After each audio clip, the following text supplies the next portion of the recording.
Всем привет, стендов. На связи Вячеслав Москвин. Hello, Standoff. We're connected again to Vyacheslav Moskvin, and we are finishing his course entitled Hacking a Factory, Hacking Industrial Control Systems. This is the time, I understand, to take questions, but also I understand that Vyacheslav wanted to share something. Well, I just wanted to thank the people without whom this course would have been impossible. Here, obviously, I'm referring to my team. I am referring to Vladimir Nazarov, who is actually my boss, the one who runs around with a soldering iron, but also Ivan Karnakov, who is our ICS expert, and also an expert in hacking industrial control systems. And his contribution to this course is enormous, because he's got ICS in his bloodstream. He knows exactly what ICS and PLCs look like in real-life assets. Also, Sergei Fedonin, who is our reverse engineer. He has been reverse engineering for much longer than I guess.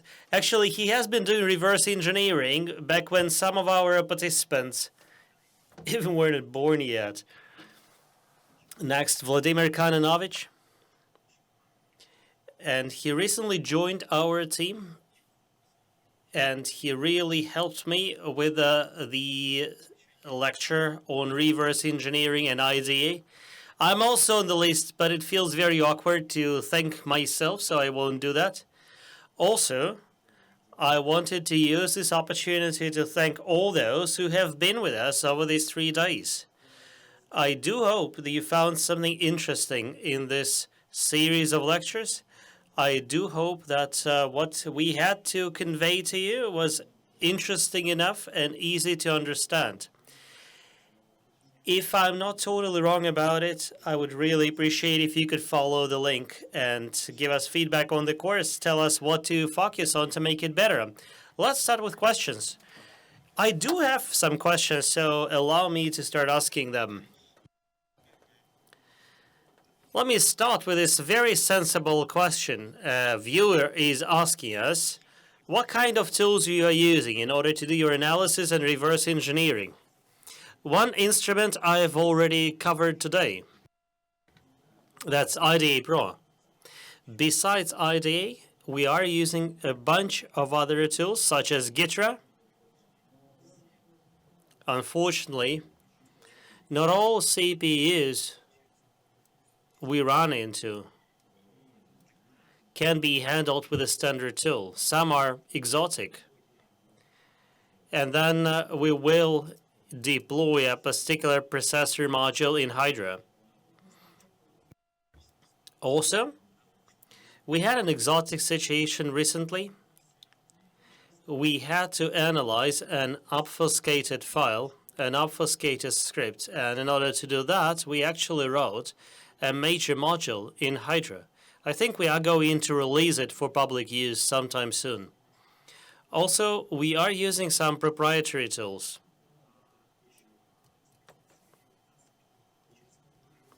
And we also have some protocol implementations that can also be considered proprietary. How often does it happen that you brick the devices you're analyzing, and what do you do in those cases? Well, I actually covered one case like this in my earlier talk today. And indeed, it does happen. We are fortunate it doesn't happen too often. So let me repeat here. When you are working on real runtime infrastructure, you got to be double cautious.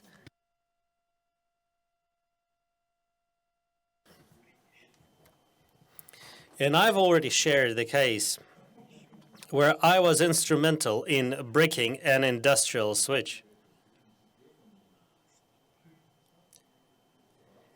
And in order to repair that one, we actually had to break open 2 other switches. There was a point in time when none of the 3 would work, but I'm happy we're able to restore all them. Have you been able to discover zero-day vulns in the firmware of PLCs or SCADA systems? Oh yes, that's actually one of the main focus areas in what we do. Very often, our objective is to hack an ICS network. And like I said, one of the key components of an ICS network is PLC.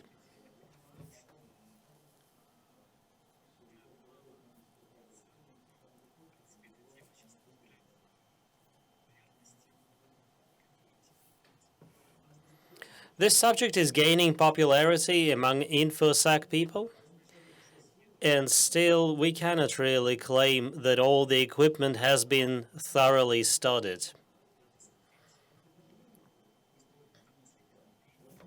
In any case, even if your equipment fleet has been researched already, you still need to double check if all the patches have been installed. That's why we are often called to show how adversaries can make their way into the company and into an ICS system. In order to do that, we reverse engineer firmware and we show our customers how we do it. So when you discover vulnerabilities, how do you report on them to the vendors? I guess you don't write about it right away on Twitter, do you? No, naturally. I think it is in everybody's interests for us not to disclose them right away. Both the vendor and the users of the equipment would benefit from the vendor analyzing the vulnerability and publishing a patch. And then consumers or users can install it. Actually, installation of the patches is not always easy. Particularly for industrial assets, sometimes you actually have to wait for the planned downtime of a particular unit. And for the critical units, these downtimes will happen like once a year. That's why it is so important to stick to the principles of responsible disclosure. So it is a common practice for us to send very detailed and hopefully easy to understand reports to the vendors. We also attach programs and scripts that helped us trigger those vulnerabilities to make it easier for the vendor to develop their fix. And we send this information to our security contacts on the vendor side. Actually, many vendors have got their own divisions or departments in charge of information security.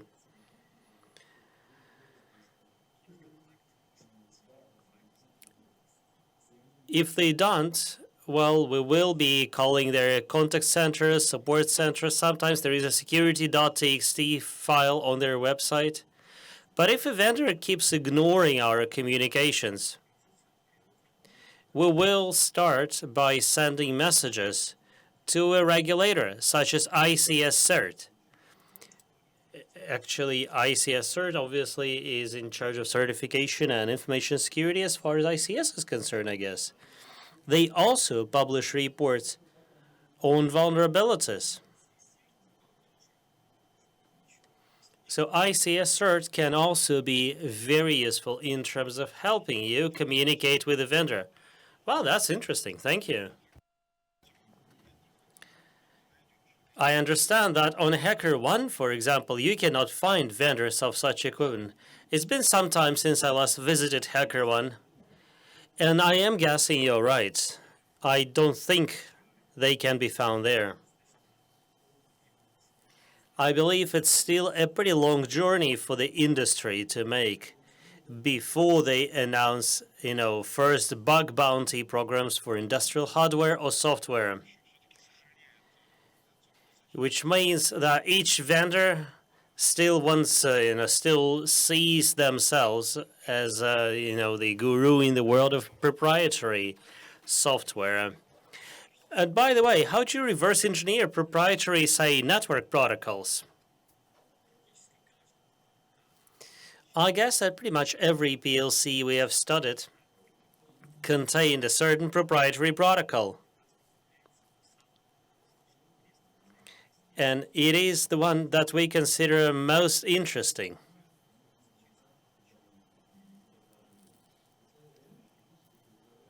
Because very often, you can discover methods that can be used to abuse the equipment. You can find vulnerabilities that have not, for example, been found by those who exploited similar vulns on well-known public protocols, but not proprietary protocols. This will require reverse engineering the firmware. I actually showed earlier today how you can approach it. Also, we will need to analyze network traffic, which means having the box and the software it runs is very useful.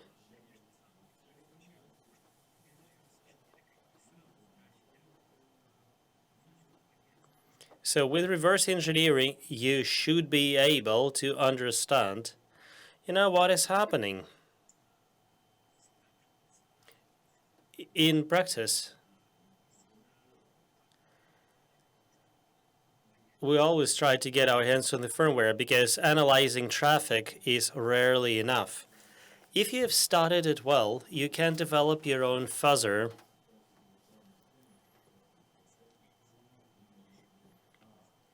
in order to study, say, individual errors that may arise when certain values are transmitted and, for example, are not properly handled. Thank you. Another question I have in my piggy bank. How do you build your own ICS test bench with vulnerabilities?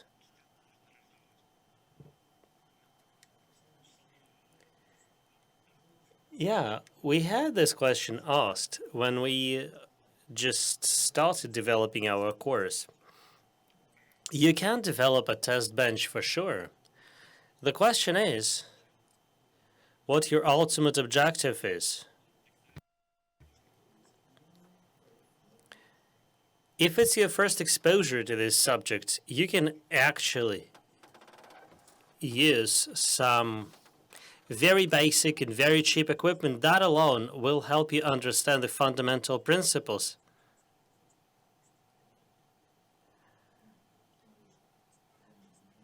In order to have a more profound test bench, you may want to use more popular, higher performing boxes that are actually used in real life physical infrastructure. And you can go for something that either have buggy firmware or well-known vulnerabilities. Finding them in the secondary market shouldn't be that difficult. You will also need to find the software to run on these boxes, because obviously doing it without the software will be pretty difficult, because most of them actually use proprietary protocols.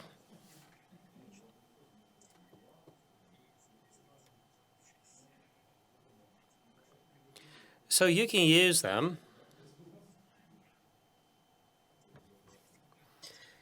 And knowing about some vulns they contain, you can build a pretty decent test bench. And you can also use the same opportunity to identify vulnerabilities that nobody has ever found before. That could be fun as well. Understood. Thank you. Another question I have. What should be the right approach to doing reconnaissance inside the segments of an ICS?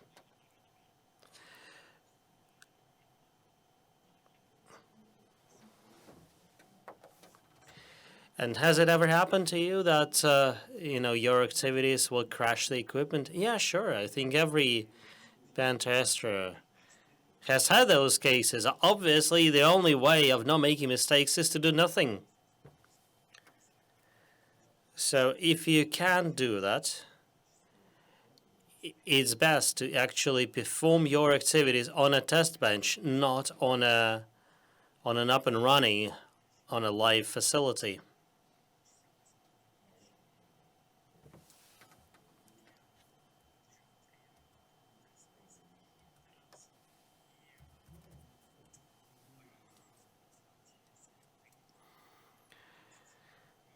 And try to minimize your usage of scripts.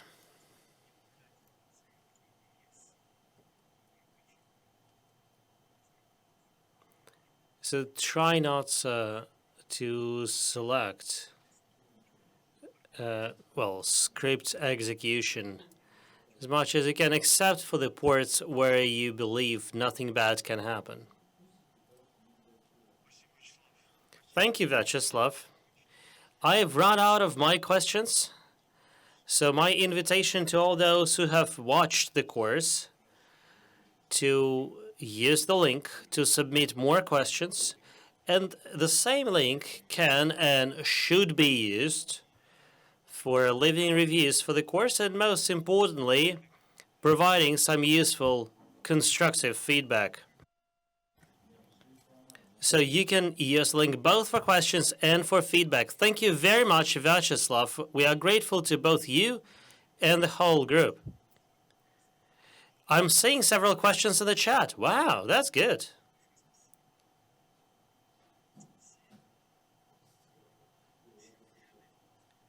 Oh, no, I'm sorry. I'm just happy that we have had questions asked on the chat, and thank you very much. Indeed, we do have questions in the chat. Let me ask them out.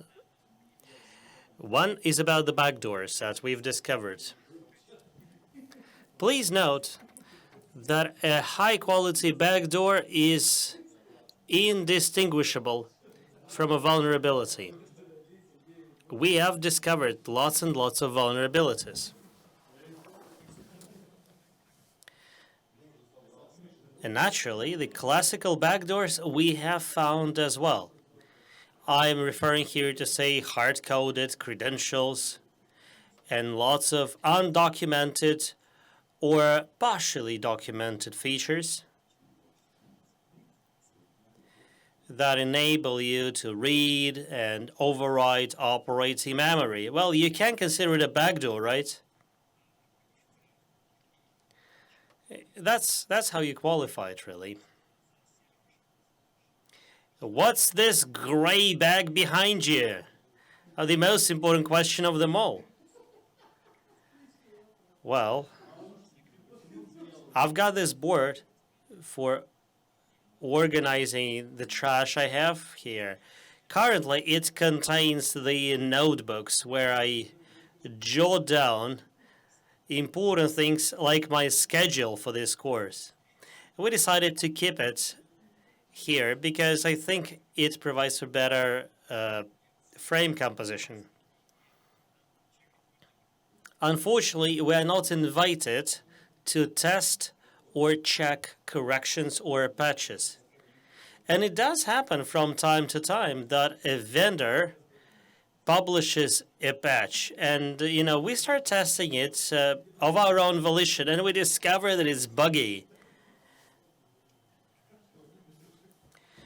I don't remember many proprietary protocols.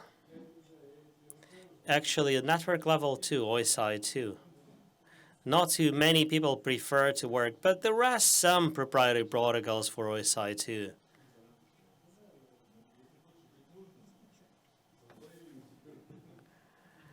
So Pronet, I think, is the name of it, and enables you to change network settings.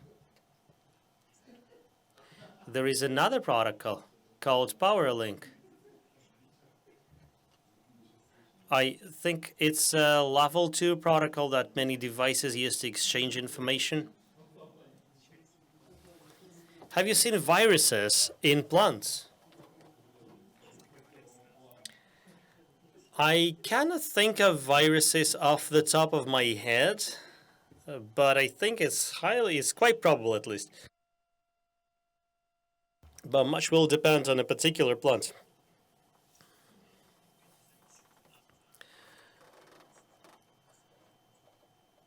Do you get to test lots of firmware? It really depends on our arrangement with the vendors. Most vendors don't give us firmware samples to play with. That's why we actually have a whole chapter called Getting Your Hands on a Firmware.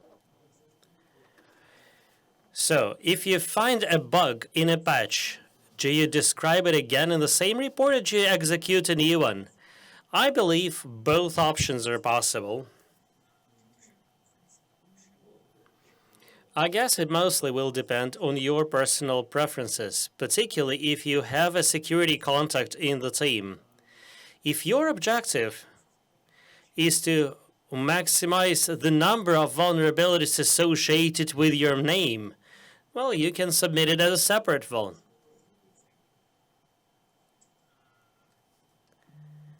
Have you developed your own patches? I guess that was the question. I can remember of one case like this.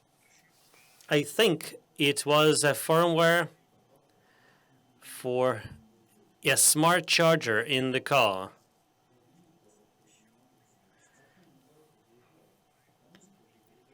And we were able to change the firmware using a vulnerability, and we used alleged firmware, but we actually improved it a little bit. We made sure we could connect to it via SSIH and Telnet so that in the future we'd be able to look for more bugs.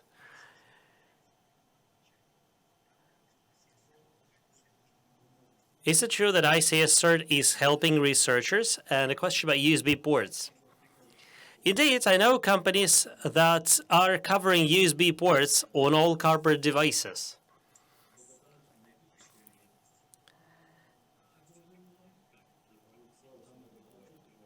I believe that there should still be an opportunity to break into this ICS network. Even if there is a real air gap, which, as you will remember, exists very rarely, there have been cases where networks like this would have been hacked, were hacked. Take Stuxnet, for example. I actually believe that although they did have an air gap, this didn't help them. Is it true that ICS CERT helps researchers? I personally have not dealt with ICS CERT, but that's what I've heard. Judging by the activities of ICS CERT, they sort of should.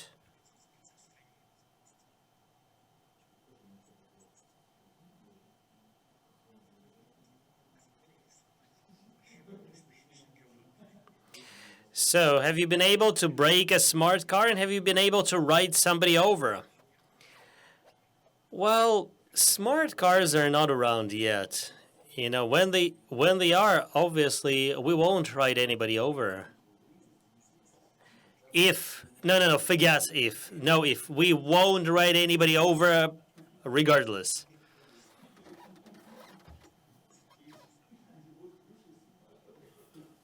What is used in the technological network? I'm sorry, Wi-Fi being used as the main network for a plant. I've never really seen Wi-Fi being used like this. Maybe because they believe Wi-Fi to be not reliable enough. But there are industrial protocols that are designed for wireless data transmission, and it is quite convenient. Because that way you don't have to trace too many cables to exchange data. LoRaWAN would be one of examples here.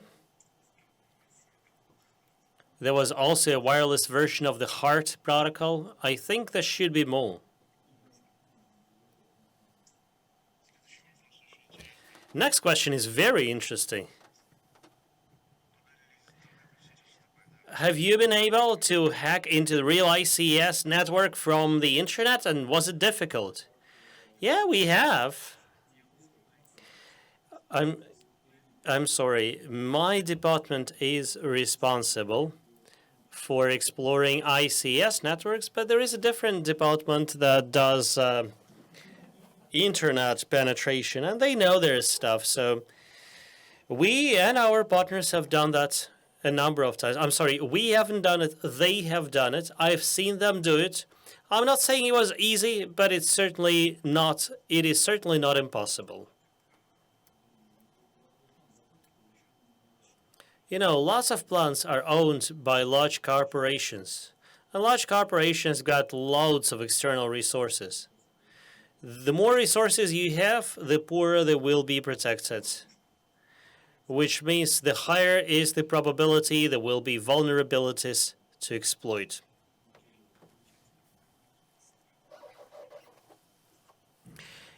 You may actually have to go through several segments of the corporate network before you enter the ICS network, but get there you will. We have had cases like this, and we tell customers about it, and they're usually surprised to hear it. It's actually pretty tough to be a client for services like this. You know, some people don't really like listening to how they have been hacked. However, they're quite receptive once we start talking.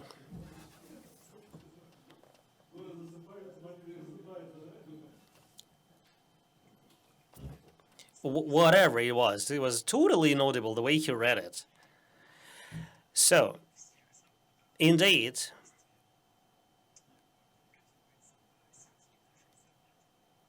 it's not in all plants that communication happens over, say, Wi-Fi or Ethernet. You know, some technological processes tend to be so complicated that you may actually have, say, ARRAs there and several stations connected to controllers.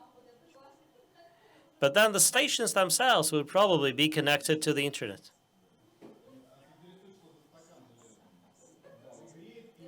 We're mostly working on Russian assets now, so most of the AVs we're seeing are produced by Kaspersky Labs. And what happens quite often is that, you know, computers at plants are not running full-fledged scans because they want to decrease the impact of AV on performance.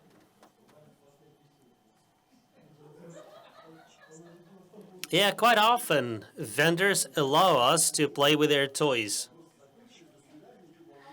because many vendors want to test the changes before they implement them in new products. So we are often invited to play with their toys.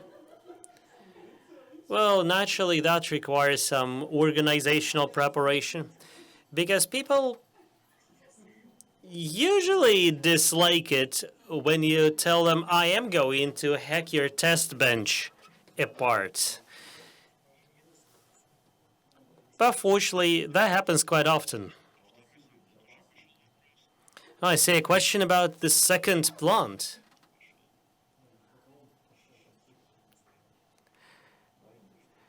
Okay, sometimes, you know, there is a kind of specialized equipment. People take 2 test benches and use it for test benches alone.